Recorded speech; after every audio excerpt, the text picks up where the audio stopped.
कराची से fuel charges और tax की मद में भारी चार्जेस की वसूली। हाफिज नईमुर रहमान के इलेक्ट्रिक के खिलाफ आईनी दरख्वास्त की समाअत। सिंध हाई कोर्ट ने नेपरा और के इलेक्ट्रिक को नोटिस जारी कर दिया है। आपको आगाह कर रहे हैं, अदालत ने के इलेक्ट्रिक और दीगर से 9 सितंबर तक जवाब तलब कर लिया है।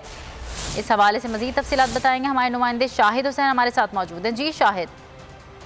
जी बिल्कुल, जमात इस्लामी कराची के अमीर हाफिज नईमुर रहमान की जानिब से सिंध हाई कोर्ट में दरख्वास्त दायर की गई थी, जिसमें फ्यूल चार्जेस टैक्स की मद में जो भारी चार्जेस वसूल किए जाते हैं शहरियों से, उससे मुतालिक आज अदालत ने इब्तदाई समाअत के बाद नेपरा, के इलेक्ट्रिक और दीगर हुकाम को नोटिस जारी किए हैं और के इलेक्ट्रिक और दीगर फरीकैन से 9 सितंबर से जवाब जो है तलब किया है। उस्मान फारूक एडवोकेट की तरफ से कहा गया था कि के इलेक्ट्रिक को ओवर बिलिंग और वसूल करने से रोका जाए और जो बिजली के बिल है उनमें sales tax, income tax, TV licence fees और दीगर जो चार्जेस वसूल किए जा रहे हैं उससे भी रोका जाए। अदालत ने तफसीली दलाइल सुने और दलाइल सुनने के बाद नोटिस जारी किए और दीगर जो फरीकैन हैं उनसे 9 सितंबर को जवाब तलब कर लिया है।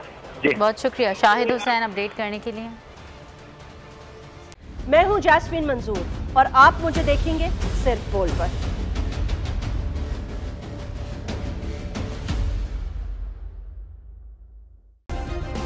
सब्सक्राइब करें और बेल दबाएं ताकि कोई खबर रह न जाए।